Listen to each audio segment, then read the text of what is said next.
그래도가 붙었습니다. 그래도? 부모의 자식 오늘 어떤 이야기를 풀어주실지 하실 말씀 진짜 많으실 것 같아요. 우리 엄앵남 마담님의 이야기를.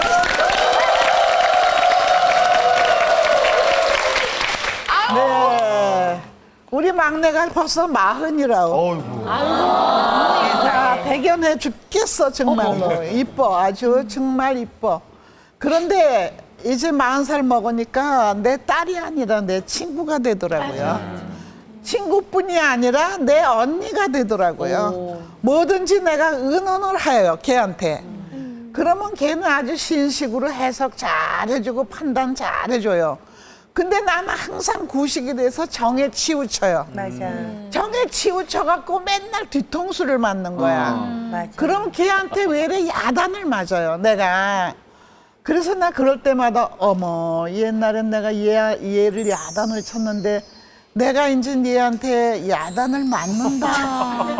와, 세월이라는 게 참 이렇게 하염없구나라는 것을 키우게 해요.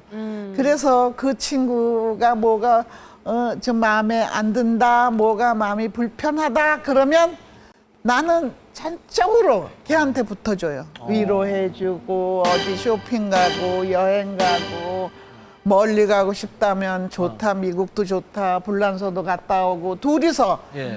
그래서 말이죠. 내가 생각했어요. 아유, 요 새끼를 안 낳았으면 내가 어떡할 뻔했나. 내 곁에서 방울이 노릇을 해주는 거예요. 아이고. 그래서 난 너무 감사하고요. 딸 없는 사람은 정말 미안합니다. 나만 좋아서. 나는 좋아요. 부러워라. 부러워라. 네. 아니 살 수 있으면 돈 주고 사고 싶어요. 아니 근데 딸은 확실히 친구가 된다 그러더라고요. 저희 엄마도 제가 5살 때부터 희한하게 저도 이제 혼자니까 뭐 천둥 치거나 그럴 때 다른 사람 없어도 둘이 이불 쓰고 놀고 그때부터 얘기하고 다니면서 그때부터 난 네가 내 친구였다 그 얘기를 하더라고요. 그러니까 그게 분명히 확실히 있는 것 같아요. 딸은 친구야. 예. 근데 아들은 그래요? 키워보니까 왜? 한번 키워봐. 친구가 아니라 형이에요, 형? 키워봐요. 형이야. 네. 근데 모르겠어요. 요즘에는 나이가 들어도 사실은 결혼시키고 난 다음에도 뭐 많이들 이게 돌봄이라고도 하고 간섭이라고도 하고 뒷바라지라고도 하고 이게 뭔가 간섭을 많이 하게 되잖아요. 예전에는 출가 외인 하면 딸은 멀리 보내고 막 우리 집에 오지도 마 이랬는데 이제는 뭐라도 해서 갖다 주고 하면서 훨씬 더 가깝다고 해야 되나? 그 빌미로 더 간섭도 많이 하게 되고 어때서 유인경 마담님은 예를 들어서 시집을 보냈다. 그때도 엄마 뭐 해주면 다 해서 해주실 작정이세요? 예, 저도 저희 친정 어머니가 돌아가실 순간까지 저희 어머니였고 저의 든든한 백이었고 저의 자판기였기 때문에 제가 요청하면 다 나왔습니다. 누르면 나오는 네, 자판기. 저도 그렇게 해서 대물림을 해야 되는 게 정서적으로는 맞다고 생각이 들어요. 근데 이제 더구나 요즘은 딸이 예전처럼 결혼하면 저 먼 시댁에 가서 살림만 하던 시절과 달리 딸들도 직장 생활을 해야 되잖아요. 그러니까 직장 여성이 또 자식을 키우려면 친정어머니건 시어머니건 뭐 도우미 아줌마건 또 다른 여성의 희생이 필요한데 가장 쉽게 할 수 있는 거는 제가 손주를 보고 싶은 건 제 요망사항이에요. 제 딸이 원할지는 모르겠어요. 언젠가 한번 제가 진지하게 나중에 너 자식 나면 내가 키워줄게 그랬더니 섬찟한 표정을 지으면서 나를 이렇게 망쳤으면 됐지 왜 내 자식까지 내 자식 건드리지 말아달라고 뭐 농반 진반으로 얘기를 하는데 지금 뭐 전자제품이야 뭐 2년 동안 AS 기간이 있다 하더라도 저는 제가 생산한 제품에 대해서는 제 평생 AS를 해주고 싶은 마음이에요. 라이프타임 워런티. 네. 근데 딸이 요구할지 모르겠어요. 네, 사돈댁에서 요구할지도 모르겠고. 근데 어쨌든 요즘 신세대 시어머니들은 친정어머니랑 같이 신생아실에 가서 사돈 이제부터 고생이겠어요 하고 서로 안 맞겠다고 떠난다고 그러더라고요. 안 오면 하게 돼요. 그러니까요. 예. 근데 요망사항이 저는 딸에게 제가 마지막 숨을 거둔 순간까지는 그 아이의 엄마이고 싶고 생산자로 책임을 져주고 싶죠. 이야, 저희 잔소리를 친정 예. 부모님을 보니까 예. 저희 친정 부모님 같은 경우에 저희가 사형제인데요. 딸들은 그런 대로 뭐 자기 그냥 몫을 하면서 사는데 아들 둘이 저희는 되게 철이 좀 늦게 들었어요. 근데 저희 부모님, 저는 그래서 남동생들이 정신을 못 차리고 있을 때 저희 엄마한테 굉장히 독한 얘기를 많이 했어요. 끊어라, 도와주지 말아라, 내보내라, 문을 잠궈버려라. 걔가 집에서 나가서 일할 수 있게 할 엄마는 왜 그걸 못 잠그냐.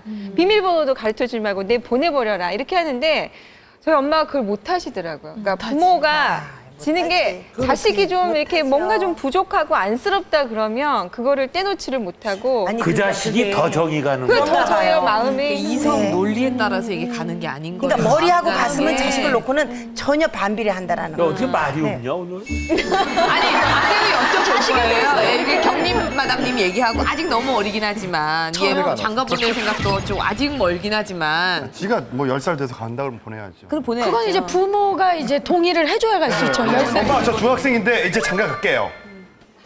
네가 돈 있으면 가라 이 자식아. 그러겠어. 나를 보면서 나를 보면서 아 근데 저는 그러니까 왜 부모님들도 이렇게 자기가 살아온 환경에 비례해서 이렇게 생각하는 경우들이 있을 것 같은데 저 같은 경우는 사실은 부모님이 마음은 저를 사랑하는 걸 너무나 잘 알았지만 상황이 안 돼서 금전적으로는 못 도와주시는 거를 늘 보면서 자랐고 그걸 알고 자랐기 때문에 모르겠어요. 저는 만약에 제 자식이 제 아이가 어느 정도 때가 되면 여기까지는 내가 해줄 건데 지금부터 네가 찾으라 그럴 것 같아요. 왜냐면 그렇게 또 풀어놓으면 다 찾더라고요. 근데 지금 이 나이에는 좀 괜찮아요. 근데 60이 넘고 그래, 마음 같지 않을 70이 거예요. 넘어서 내 살 거 챙겨놔야 되고 노후자금으로. 지금 허리 아파 지금 이거 피지도 못하겠는데 애 갖다 맡기고 이러면 사실 그게 쉬운 선택은 아니거든요. 아니 내 예. 살림이 여유 있으면 애가 하고 싶은 거 다 밀어주겠는데 그 사회적으로는 어. 지금 이게 문제가 되고 있잖아요. 저희 아버지가 퇴직금을 받을 건가 연금을 받을까 고민하시다 연금을 받으셨어요. 예. 근데 아직도 연금은 나오고 그때 퇴직금을 받은 아버지 친구분들은 다 없어졌어요. 자식들 사업 자금이다 IMF 때 가지고 다 굉장히 힘들게 사세요. 그러니까요. 그래서 그런 모습을 보면 저는 방송에서 60대 이후에 노후를 생각하셔서 자식한테 다 주지 않는 게 좋겠습니다라고 전 얘기합니다. 하지만 저 자신은 네. 저 자신이 굉장히 비참하게 살더라도 제 자식한테 다 줄 생각이에요. 나를 입양해줘요. 너무 그건 많이 제가 나간 거 아니야? 어디서 느꼈냐면 여름 휴가를 갔을 때 제가 느꼈어요. 저 진짜 힘들었거든요, 9일 동안. 네. 근데 맹세를 했어요. 단 한 번도 짜증을 내지 않겠다. 제가 짜증을 엄청나게 잘 내는 성격이에요. 왜? 저는 참을성이 없거든요. 그런데 제가 자식을 보고 참았어요. 예, 근데 애들하고 와이프는 제가 3번 화냈다고 기억을 하더라고요. 그래 맞아. 예, 그래서 그때 제가 자식도 남이고 와이프도 남이구나 다시 한번 느끼고 그럼요. 제가 노선을 바꿨어요. 바꿨어요? 이제 남처럼 대하자. 남처럼 예의 바르게 대하자. 그래서 나중에 지원하는 건? 지금은 좀 먼 발치에서 보고 있어요. 아주 그래도 지원하는 거는 뒷바람 그건 세우는 변함이 건 그대로 없어요. 변함이 없고. 다만 모든 걸 주신대잖아요. 좀 간격이 너무 가까울 때 아빠의 화난 모습을 볼 수 있으니까 되도록이면 나는 간격을 좀 떨어뜨리고 걔네들의 뒷바라지에만 전념을 하겠다고 생각해요. 따님이 아버지가 화를 냈다고 느끼는 게 그렇게 억울하세요? 아버지는 화를 낼 수 없는 존재인가요? 아니 아버지가 화를 낸 거에서 납득을 못 하니까. 왜 납득을 못해요? 화를 내는 게 싫을 수 있을 뿐이죠. 예, 예, 예. 근데 저는 저희 어머니가 정말 완벽한 어머니였어요. 기억력도 너무 좋으시고 약속을 어기신 적도 없고 했는데 그렇게 너무 완벽한 어머니가 갑자기 딱 치매에 걸리시고 당신도 못 알아보시고 그러니까 그때 상실과 실망감 너무 커서 저는 제 딸에게 정말 푼수처럼 굴어요. 그래서 제가 어떤 일을 당해도 우리 엄마 그럴 줄 알았다. 평소 때도 꼭 치매 걸린 사람처럼 분수 떨었다.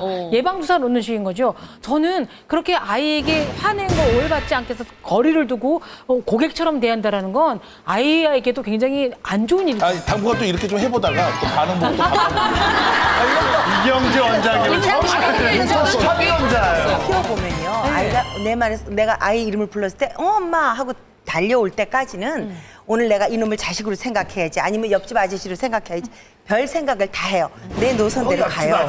네. 그런데 정말 자식에게 배우자가 생겼다는 생각을 하고 보면 그거는 지금까지 내가 그 아이 앞에서 부모일 때의 마음하고는 너무 다르다는 거죠. 이제 우리 중구가 예전에 기자 생활을 좀 했었어요. 근데 그때 이제 월급을 타가지고 그때 이제 그 같은 클래스메이트 친구 친하게 지내는 친구가 있어서 그땐 데이트까지 하는 건 아닌 것 같고 굉장히 친한 감정을 갖고 있었을 텐데 어느 날 길에서 이제 우연히 중구랑 데이트하는 걸 만났어요. 근데 중구가 월급 타서 나한테 머리띠를 제가 아주 좋아하는 스타일의 머리띠가 있어요. 저 녀석은 파마한 머리도 싫어하고 단발머리에 머리띠를 제일 좋아하는데 저를 머리띠를 사다 줘서 제가 그걸 하고 막 딸랑딸랑 이렇게 나갔는데 중구 옆에 있는 그 여자애가 똑같은 머리띠를 딱 있는 거예요. 그때 제 마음이 하는데 굉장히 기분이 순간으로 확 나쁘더라고요. 이 녀석이 엄마가 세상에서 제일 이뻐. 엄마는 이쁘진 않아도 엄마는 맛있는 엄마지. 제가 이제 하는 모든 상품의 브랜드가 짝인데 그게 우리 중구가 엄마 너무 맛있어서 깜짝 놀랐어요. 이러고 춤을 춰줘서 짝이라는 브랜드를 가졌어요. 너무 사랑스럽다. 그랬던 놈이 똑같은 머리띠를 걔도 하나 하고 나도 하나 하고 이렇게 딱 서 있는데 정말 깜짝 놀랐겠군요. 제가 정말 깜짝 놀란 거예요. 근데 그게 예뻐야 하잖아요. 근데 사실 한참 동안을 되게 마음에 이렇게 뭐라 그럴까? 서운함? 이렇게 서운함이 있는 거예요. 한 여자가 20년간 공들인 남자를 다른 한 여자는 20초 만에 바보로 만든다. 아니, 정답은 20년 동안 공들인 사나이가 된 남자를 20분 만에 한 여자가 바보로 만든다. 어쨌든 결론은 바보잖아. 근데 그게 무슨 상관이야, 바보야. 아니 진짜 여기서 우리가 알아야 될 것이 자식 얘기만 하는데 내 자식이 이렇게 커졌으면 하고 바람이 부모잖아. 네. 자식도 내 부모가 이랬으면 하는 건 또 자식의 바람이 있는 거예요. 그거를 맞춰야 된다고, 그거를. 네. 근데 자식만, 내 자식은 이렇게 커졌으면 하는데 내가 애 키울 때 우리 큰아이가 엉뚱한 얘기를 하더라고. 선생님을 좋아하는 거야. 딸인데 중학교 다닐 때. 남자 선생님을? 남자 선생님을. 그럴 수 있죠. 그럴 수 있죠. 모전 여자. 아니, 근데 선생님도 그거를. 제자하고 결혼하시지 않으셨어요? 아니, 진짜 그래. 그게 무슨 엉뚱한 소리예요. 아빠한테 배운 거. 중3 때. 뭐 결혼하고 싶다 뭐 이런 얘기를 하니까 이제 지 엄마한테 뒤지게 혼났을 거 아니야. 그 내가 우리 집사람 불렀어. 지 엄마도 그랬잖아요. 그거 갖고 화를 내지 말고 제가 저렇게 컸다는 걸 우리가 몰랐다는 거를 이거 우리가 반성해야 되는 거다. 우리는 애로 생각했는데 제가 벌써 그런 이성을 느낄 정도로 컸다는 거를 당신이나 내가 몰랐다는 거 우리가 반성을 해야지 왜 쟤한테 그러냐고 내가 우리 집사람하고 뭐라고 야단을 쳤어요. 얘는 어렸을 때부터 하랜 대로 하고 그 잘할 때 이뻤던 것만 기억하는 거예요. 맞아요. 근데 그걸 벗어나야 돼. 자식 키우는 거는. 근데 영구 씨는 사실 아내가 제가 타는 다른 프로그램에 아내가 아이와 함께 나왔었거든요. 네네네. 보니까는 뭐 교육 막 으악 시키고 막 이게 쫙 스케줄이 쫙 돼 있는 엄마더라고요. 분명히 나중에도 나는 우리 아들은 좀 챙겨줄래 하는 게 있을 텐데. 저는 제 아내하고 교육 방법이 너무 틀려요. 그래서 많이 부딪히는데 그래서 안 싸는 방법이 아내가 하는 데를 두자 하는데 나중에 아내가 결혼하고라도. 본인이 하고 있는 홈쇼핑 쇼호스도 그만두고 아이에게 전념하겠대요. 맞아. 우리는 그래서 아이가 보세요 지금 스케이트 배우러 다니죠, 수영 가죠, 축구 가죠, 태권도 가죠. 그리고 집에 와가지고 영어, 뭐 미술, 뭐 해가지고 그래서 제가 아내 보고 이거 너무한 거 아니냐. 근데 전 제 아내를 정말 칭찬해주고 싶었던 게 뭐냐면 우리 아들이 한글을 1년을 했거든요. 근데 아직도 한글을 못 읽어요. 그래서 내가 이거 효과도 없는 걸 왜 가르치냐. 애가 한글도 1년을 가르쳤는데 모르고 영어를 1년 가르치는데 아직까지 아는 게 뭐 헬로우 하이밖에 모르는데 어떻게 하냐 그랬는데 제가 우리 아내가 현명하다는 걸 느꼈던 게 뭐냐면 우리 아들이 어떤 그 공부하는 것을 이게 공부가 아닌 놀이처럼 가르치더라고요. 놀이처럼 해가지고 앉아가지고 능률은 안 올라도 이렇게 즐기게끔. 그래서 저는 우리 아내를 보면서 안타까운 게 또 이렇게 아들한테 모든 걸 다 줬다가 나중에 다 줬는데 아들이 당 너에게 만약에 정말 기대한 만큼 너한테 안 주면 얼마나 서운하겠니? 그러니까 그렇게 저기 하지 말고 네 일 좀 해라. 나한테 자꾸 돈 타다 쓰려고 하지 말고. 결론은 저건데. 결국 결론이. 아니 근데 정말 중요한 게 저는 아내가 정말 지금 이렇게 하는 게 너무 속상해서 저희 아내가 좀 집안 정리 정돈을 못해서 많이 싸워요. 그래서 제가 막 우리 장모님한테 제가 어머니 진짜 따님 교육을 정말 이런 거 정리 정돈 좀 시켜서 좀 보내주지. 왜 어머니 너무 하신 거 아닙니까? 그랬더니 장모님이 그래 내가 너보고 결혼하지 말라 그랬잖아. AS 대박. 고객님이 사셨잖아요. 어머님 그래서 그러니까 나한테 뭐라 그러지 마. 네가 선택했잖아. 하지 말라 그랬는데 그랬더니 앞으로 네가 다 해결해. 그래서 내가 알겠습니다. 아이들은요 자꾸 크면서 변해요. 그럼 그때 그렇죠. 다 좋아요. 근데 이제 안 변하는 건 엄마의 사랑이에요. 사랑. 요 새끼를 뭐를 해서 좀 1등을 시키나 뭐를 해서 전문가를 시키나 별걸 다 하고 사실 아들이요 중학교 고등학교쯤 되면은요 사랑이 옮겨가요. 남편을 그렇게 좋아하고 사랑했던 그 엄마가 있잖아요. 자식을 보면 콧구멍이 벌렁벌렁한 게 그렇게 보기도 좋고 들어오면 좋고 나가면 또 섭섭하고 이래요. 맞아요. 그래서 아들이 뭐 한다면 뭐든지 오케이예요. 그다 실망도 많이 해. 예. 사실. 그래서 실망하면서 이제 뭐를 생각하냐 하면 아 내가 이 남자한테 이 작은 남자한테 정을 띄어대겠다. 내가 이렇게 좋아하다가 며느리가 들어오면 맞아. 맞아요. 우리 시어머니 지경이 되겠지. 저거는 내 아들이지 내 애인이 아니다. 라는 생각을 하면서 슬슬 서럽지만은 정을 띄어 나는. 그런데 이렇게 말씀들은 이렇게들 하시는데 저희가 네.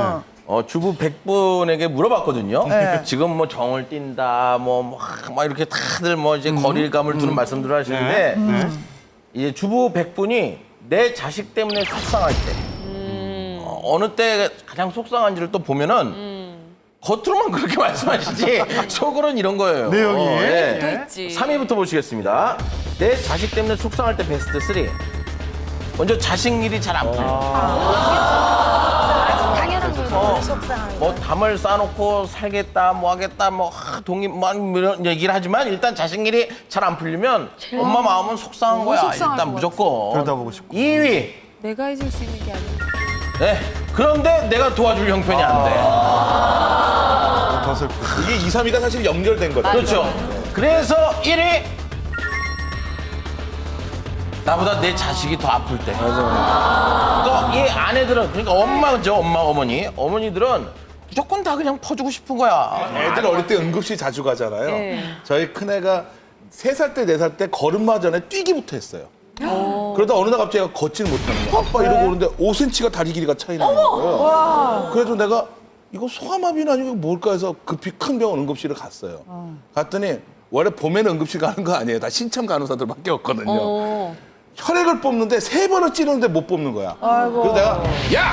가! 열이 뻗쳐가지고 애가 우는데 이렇게 찌르면 그러니까 이제 그때 진짜 화가 나더라고요. 차라리 내 몸에 칼을 찌르는 게 낫지. 그럼. 아이 그 혈관 그 못 찌르는 거 보니까 살이 이게 나. 이성을 잃어버리더라고요. 아니 저는 제가 저희 부모님을 존경하는 이유 중에 하나가 우리 형이 교통사고가 나가지고 얘기했었는데 올림픽대로에서 덤프트럭이 넘어와서 우리 형이 모는 차를 깔고 넘어갔어요. 그럼 사람이 어떻게 됐겠어요? 그것도 박용만 씨랑 같이 차를 타고 있다가 근데 용만 형은 이게 누워서 편히 가시고 우리 형은 매니저니까 운전을 하셨는데 우리 형만 다친 거예요.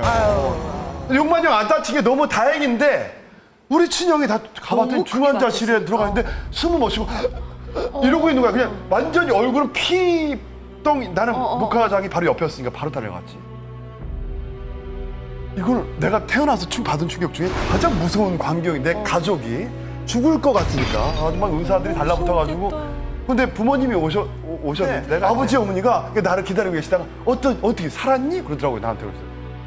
살긴 살았죠. 그랬더니 아 그래 빵 사갖고 와라. 근데 빵을 사갖고 와가지고 아버지 어머니가 빵을 먹는 거야. 그게 시간대인데 아니 봐, 내 얘기 들어봐. 뭐야? 내가 그랬어요. 엄마 내가 너무 억울해가지고 아니 자식이 지금 저기 안에 들어가서 내가 죽을 것 같이 이렇게 하였더니 내 자식은 내가 안다. 안 죽는다. 괜찮아. 의사가 와서 괜찮다고 그랬다. 엄마 아버지가 자식이 죽어가는데도 빵 먹어. 그 나한테도 줘. 나한테도 주면서 송아 너도 먹어라. 산 사람 살아야 돼. 괜찮아. 걱정하지 마. 죽지 않으니까 됐다. 병신이라도 살았으니까 됐다. 부모까지 막 저 허둥댔으면 다 허둥댔을 텐데 괜찮죠? 괜찮아요. 괜찮. 나는 그걸 근데 쉽지가 않네. 쉽지 않은 일이야. 난 지금까지도 그걸 아마 본인들이 그러셔야 나는 당황하지 다른 자식들도 않으니까. 당황하지 않으니까. 그래서 우리 부모님이 하는 얘기가 믿는 자식은 잘 된다. 믿는 자식은 살아난다. 이렇게 단단한 분이 간호하다가 있는 병 생긴다니까? 반면 저는 고등학교 2학년 때 전자레인지가 배달이 됐는데 그거 보고 흔들리자 해서 덜렁덜렁거리다가 키대로 넘어졌어요. 그래서 여기가 딱 일어나 보니까 피가 뚝뚝뚝 떨어지는데 그 전자레인지 배달한 아저씨가 보니까 이게 하얀 뼈가 보이더래요. 근데 이제 이걸 나를 응급실에 데리고 가야 되잖아. 그래서 저를 데리고 그 아저씨가 일단 응급실로 갔어요. 우리 엄마가 1시간이 지나고 2시간이 지나도 안 오는 거예요. 난 다 꼬맸는데. 뭐 했나 봤더니 와야 되잖아. 어떻게 하냐면 이렇게 놀래서 이걸 오면서 2시간 동안 한국어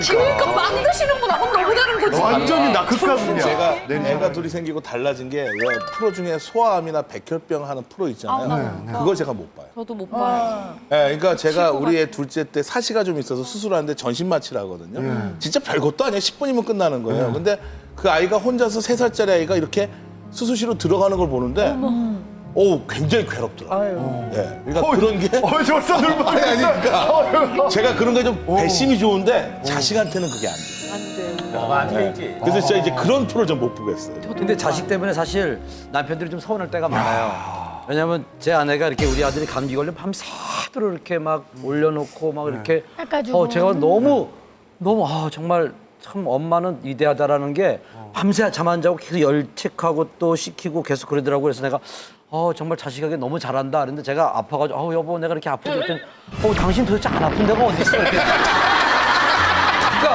그러니까 그럴 때 서운해요. 왜 자식 때문에. 그렇게 잘했는데 남편은 유기농 사다가 자식만 다 같이 낳는데. 자식은 자식이고 너는 왼수잖아. 아니 저 궁금한 게 있는데 저는 자식 안 낳아서 모르겠는데 저희 형이 그러시더라고요. 처음에 엄마는 딱 낳았을 때부터 막 그 모정이 자연스럽게 내 뱃속에서 난 거니까. 근데 우리 형은 처음에 이렇게 애를 봤는데 진짜 내 새끼인가 그런 생각이 들더래요. 그리고 한 달이 지나도 그냥 낳았으니까 낳지. 정말 첫애 낳았을 때 그러더니 얘를 이제 씻기고 몸 마사지 해주라 그래서 귀찮아서 이렇게 해주다 보니까 이 스킨십이 생기니까 그다음부터 자식이고 그게 귀한 게 생기더라고요. 그러니까 남자들은 그게 지금 눈물 글썽하시죠 이경규. 아니 그게 뭐냐면 그게 언제 생겨요? 손이잖아요. 손은 뇌예요. 우리 이 신체 부분에서 혀하고 손이 가장 뇌의 큰 부분을 차지하고 있어요. 아이를 손으로 만지는 것, 또 다방에 가서 아가씨도 엉덩이 두들기는 우리 아버지들. 그래서 스킨십이 그 사람은 뇌로 인지하는 거예요. 왜 두 개가 같이 나오는 거야? 아줌마들이 초등학교 아니 여기서 엉덩이 애 끓는 부정 얘기하다가 다방이 왜 나와? 미스기 아주 쉬운 사례를 든 거예요. 그래서 스킨십을 하면서 아이를 목욕을 시키고 마사지 스킨십에서 내 뇌가 인지를 하는 겁니다. 그래서 엄마는 아이에 대한 정이 낳았기 때문도 있겠지만 만지고 전 먹이고 하면서 이 스킨십 자체에서 뇌가 받아들이는 거예요. 스킨십도 중요하고요. 저희 큰애가 10개월 동안 아이를 임신하는 과정이 너무 경이로운 과정이에요. 내 몸에 있는 모든 성분이 어떻게 들어가서 살이 되고 뼈가 되고 피가 되고 그렇잖아요. 우리가 손으로 빚어도 그렇게 좋은 물건을 못 빚는데 몸 체내에서 하고 그리고 전혀 아파 보지 않았던 부분이 임신을 하면 저는 생전 두통이란 걸 모르거든요. 머리가 안 아프다. 아무 생각 없이 사니까 그러지. 지금도 그러신 것 같아요. 근데 두통이 막 생겨요. 근데 저희 두통이 아들이, 생기고 뭐 해서 그때의 경이로움이 아이를 처음 만나고 첫 젖을 물릴 때 그것 그다음에 아장아장 첫걸음할 때에 엄마하고 달려올 때 그것만으로도 평생 무슨 짓을 저질러도 용서가 돼요. 맞아. 네. 맞아. 엄마하고 껴온 그 장면만. 나 궁금한 거 또 있는데 그러면 이게 자연순산으로 자연순산으로 이렇게 아파서 나면은 아이에 대한